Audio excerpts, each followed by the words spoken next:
मालूम अफराद और कोई नहीं है, ISI और MI को ना मालूम अफराद कहते हैं।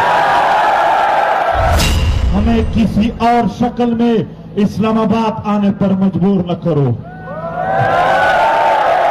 इस मुल्क के जर्नैलों को कहते हैं, वल्लाह हमने एक बार शुरू किया, कोई किसी एक को भी फिर हम माफ नहीं करेंगे। हमें पाकिस्तान के मुक़्तदर हल्को मेरी तरफ से सुन लो, हम फिर आजादी मांगेंगे, आजादी की जंग लड़ेंगे।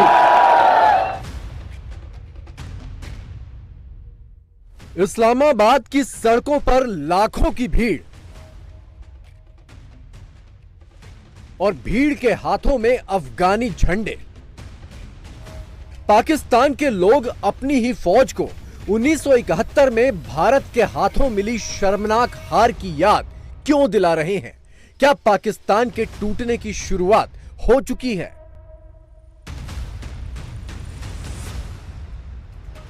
ने उनके पतलून निकाले थे।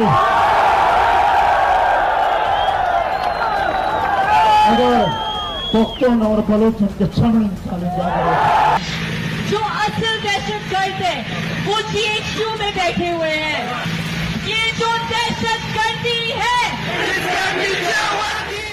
अफगान फ्लैग और जिस किस्म के नारे लग रहे थे, बावाज़े बुलंद एस्टैब्लिशमेंट को ललकार रहे। अब अगर हम ये कहें कि जी ये तो भारत कर रहा है, तो नहीं जी, ये भारत नहीं कर रहा। ये क्या कुछ पाकिस्तान में हो रहा है अब वो किसी से ढका छुपा नहीं है।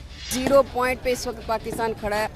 0 करने वाले कौन है आपको भी पता है। इमरान खान ने कसम खाई थी कि अगर उन्हें सत्ता नहीं मिली तो पाकिस्तान के 4 टुकड़े कर देंगे। पाकिस्तानी फौज ने इमरान खान को जेल में ठूंस कर सोचा था कि सिर दर्द खत्म हो गया, लेकिन पाकिस्तान में तो हर शख्स इमरान खान बनकर मुल्क के 4 टुकड़े वाली कसम पूरी करने पर आमादा हो गया है। इस्लामाबाद में ये मजमा सजा पाकिस्तान की सुप्रीम कोर्ट के ठीक सामने। सुनिए फौज को क्या क्या धमकियां दी गई। यहाँ लापता अफराद के फैमिलीज आए हैं, जो पश्तून है, जो बलोच है, सिंधी है, माजरेशिया है। आखिरी बार यहाँ ये रिक्वेस्ट करने आए हैं, अपने दहशतगर्दी को लगाम दो। और कोई नहीं है, ISI और MI को ना मालूम अफराद कहते हैं।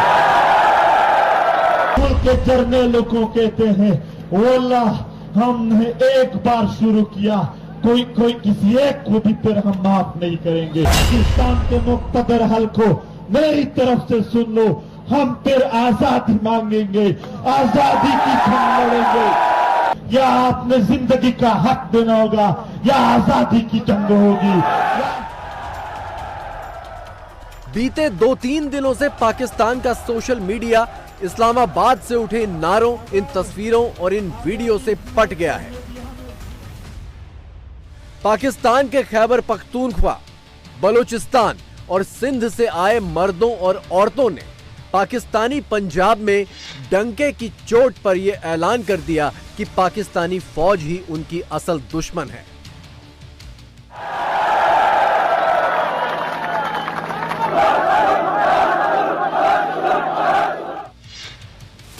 लेकिन सबसे ज्यादा चर्चा इस महिला की हो रही है जिसका नाम ईमान मजारी है। रोका जा रहा है जैसे कि आप दहशतगर्द हैं, जबकि आपके घरों तक तालिबान वापस आ चुके हैं। क्योंकि जो असल दहशतगर्द है, वो GHQ में बैठे हुए हैं। मैं आज 3 मुतालबात में रखती हूँ। सबसे पहले कि ये डॉलरी जंगें बंद की जाए। दूसरा कि तमाम लापता अफराद को बिलफौर बाहिफाजत बाजियाब किया जाए। और तीसरा कि तमाम जर्नैल कर्नैल जिन्होंने इस मुल्क के साथ गद्दारी की है, जिन्होंने आपके साथ गद्दारी की है, उनके कोर्ट मार्शल किए जाए। मैं अपनी बात का इख्तिताम एक नारे से करूंगी और मैं चाहती हूँ कि उस नारे का जवाब GHQ तक सुना जाए। ये जो दहशतगर्दी है, फौज को ललकारने वाली ईमान मजारी बलोच है और पेशे से वकील हैं। और पूर्व पीटीआई नेता शीरी मजारी की बेटी हैं। शीरी मजारी को 9 मई की फौज विरोधी हिंसा के बाद लगातार 7 बार गिरफ्तार किया गया था। आखिरकार शीरी ने इमरान की पार्टी से इस्तीफे का ऐलान किया, तब जाकर उनकी रिहाई हुई। इस्लामाबाद में फौज को ललकारने के बाद शीरी की बेटी ऐमान मजारी रात के वक्त घर से अगवा कर ली गई। जाहिर है कि ये जो दहशतगर्दी है इसके पीछे वर्दी है, ये कहना है जी ईमान मजारी का। अगर हम ये कहें कि जी ये तो भारत कर रहा है, तो नहीं जी, ये भारत नहीं कर रहा, ये भारत में नहीं हो रहा। ये लोगों की परेशानी, लोगों का दर्द है, जिसकी वजह से लोग ये बात कर रहे हैं। जो लोग मिसिंग पर्सन हैं बलूचिस्तान के, कहाँ पे गायब हैं वो लोग, किधर गए हैं, सब लोगों को मालूम है कि कौन उन्हें उठा के ले जाता है, कौन उन्हें कहाँ बंद कर देता है और क्यों वो लोग नहीं मिलते। क्या कुछ पाकिस्तान में हो रहा है, अब वो किसी से ढका छुपा नहीं है।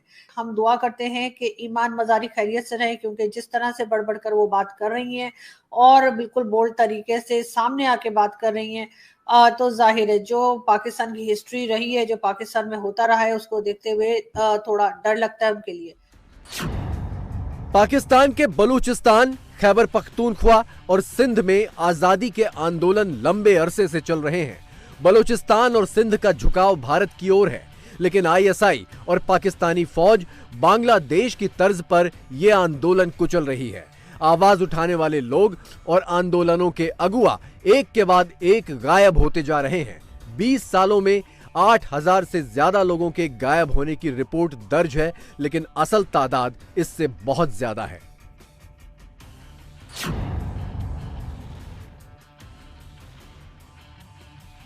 हमें किसी और शक्ल में इस्लामाबाद आने पर मजबूर न करो।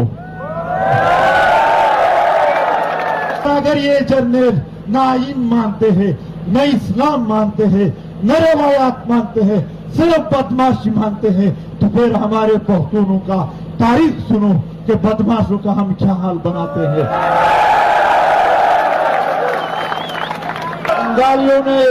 बंगालियों ने उनके पतलून निकाले थे। अगर पख्तून और बलूच उनके छमड़े निकालेंगे।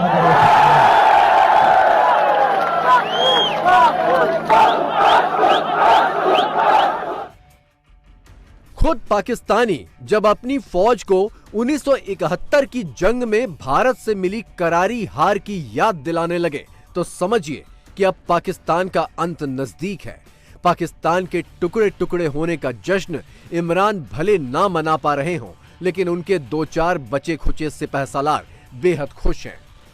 मेरा ये मौक़िफ़ है, जब आप मुल्क की मकबूल तरीन क़यादत को लोगों की नज़रों से ओझल करेंगे, जब आप एक वफाकी जमात को कुचलने की कोशिश करेंगे, तो जगह रेडिकल फोर्सेस लेंगी। रेडिकल फोर्सेस लेंगी। जो कुछ हो रहा है उसे संजीदगी से लेना चाहिए। इस किस्म की नारेबाजी हो तो काबिले फिक्र है। कुरैशी ने चंद रोज पहले ही जेल में बंद इमरान के साथ अमानवीय बर्ताव की बात सोशल मीडिया पर कही थी। इसके बाद ये बयान भी दे डाला। इसी प्रेस कॉन्फ्रेंस के बाद वो धर लिए गए। लेकिन पाकिस्तान में मची ये खलबली शांत पड़ने वाली नहीं है। बलोच लोग तो भारत से मदद लेने की बात करने लगे हैं। ये जो बलूचिस्तान की हुकूमत है, वहाँ की जो पीएम है, आपको शायद पता हो, उन्होंने पीएम मोदी से मदद मांगी है। बिल्कुल मदद मांगी है कि यार हमें पाकिस्तान से निकालो, हमने इंडिया का हिस्सा बनना है। और यार लानत ऐसी हुकूमत पे यकीन करें कि जो अपने लोग ही नहीं कह रहना चाह रहे हमारे यहाँ पे, अपना एक सूबा ही नहीं रहना चाह रहा हमारे मुल्क में, तो हम कैसे रहेंगे यहाँ। तो मोदी की अगर आप बात करें ना, तो उस जैसा लीडर दुनिया में नहीं आना। मैं आपको फिर बात करूँ, 10 साल में उसने उसकी कंट्री देख लें, उसका काम देख लें, दुनिया की तीसरी या चौथी बड़ी इकोनॉमी, 5th लार्जेस्ट इकोनॉमी बन गया और तीसरी बनने जा रहा है। बिल्कुल ऐसा ही है। उनकी जीडीपी आप देख लें, उनका सेक्टर, कोई भी सेक्टर उठा के देख लें, हमसे वो नेक्स्ट लेवल पे पहुंच गए हैं। इस टाइम बच्चा वहाँ पे पीएम मोदी का फैन है।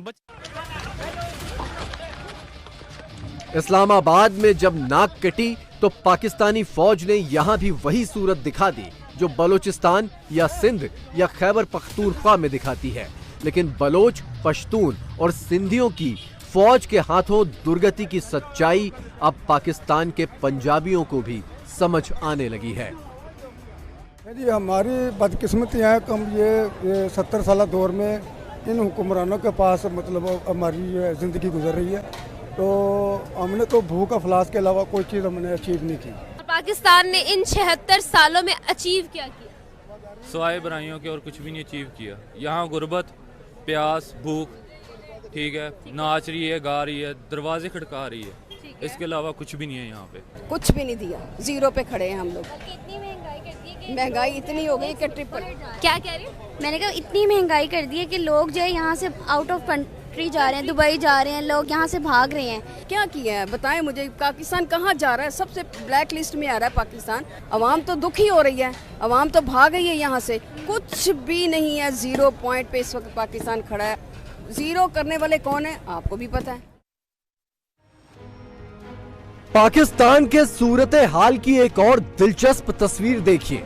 ये है पाकिस्तान के राष्ट्रपति आरिफ अलवी, जो सोशल मीडिया पर अल्लाह की कसम खाकर पाकिस्तानियों को कह रहे हैं कि 2 कानून जो पास कर दिए गए वो उन्होंने लौटा दिए थे। ये हाल है पाकिस्तान का, जहां राष्ट्रपति कह रहा है कि उसकी बात ही नहीं मानी गई। अब स्टाफ ने मुबैना तौर पे वो बिल्स जो भेजे उनमें ये शामिल ही नहीं किए। गोया सदर की बात को हवा में उड़ा दिया। हेड ऑफ स्टेट है वो, कमांडर इन चीफ है आर्मी का, उसे दरखोरे इतना ही नहीं समझा। जिन 2 बिल पर पाकिस्तानी राष्ट्रपति सफाई दे रहे हैं वो फौज के इशारे पर शहबाज सरकार लेकर आई थी। ये दोनों कानून इमरान खान और सोशल मीडिया पर उनकी कैंपेन चलाने वालों पर बड़ी कार्रवाई के लिए लाए गए हैं। पाकिस्तानी राष्ट्रपति आरिफ अलवी इमरान की पार्टी से थे, इसीलिए उन्होंने ये कानून रोकने की नाकाम कोशिश की। पाकिस्तान में फौजी तानाशाही की इसी घिनौनी शक्ल का ही नतीजा है कि देश भर से लोग इस्लामाबाद में जमा होकर फौजी जनरलों को ललकारने लगे हैं। मैं ये समझती हूँ कि इसमें जो काकड़ साहब है ना, नए वजीर आजम, उनके लिए ये बहुत ही ज़्यादा लम्हा फिक्रिया होना चाहिए, क्योंकि उनके आते ही ये देख लें रात भर क्या हुआ इस्लामाबाद की सड़कों पर। और इकोनॉमी के हालात तो वैसे ही ठीक नहीं है, और जो इसके अलावा जो हालात चल रहे हैं वो तो आपको पता ही है, और अब ये भी शुरू हो गया है। तो वो ज़रा देख लें कि उन्होंने क्या करना है और कैसे संभालना है इस सब। पाकिस्तानी फौज के खिलाफ ऐसे नारे अभी तक पीओके और खैबर पख्तूनख्वा के पहाड़ी इलाकों में ही सुनाई देते थे, जहां फौज इन लोगों को जबरन जिहादी बनाकर कश्मीर भेजने को मजबूर करती थी।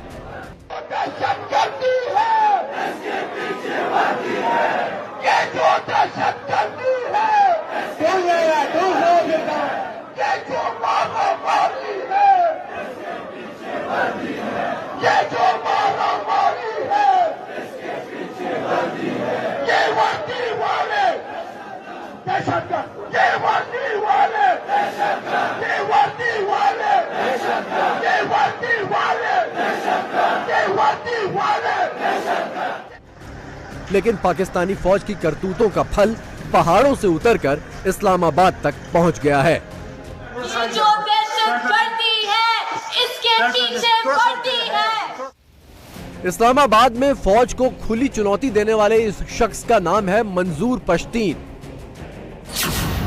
मंजूर पश्तीन की अगुवाई में पीटीएम यानी पश्तून तहफ़्फ़ुज़ मूवमेंट चलता है। पीटीएम के तहत बलोचिस्तान, खैबर पख्तूनख्वा और सिंध में मानवाधिकार के मुद्दे उठाए जाते हैं। करीब 5 साल पहले भी पीटीएम ने इस्लामाबाद का घेराव किया था।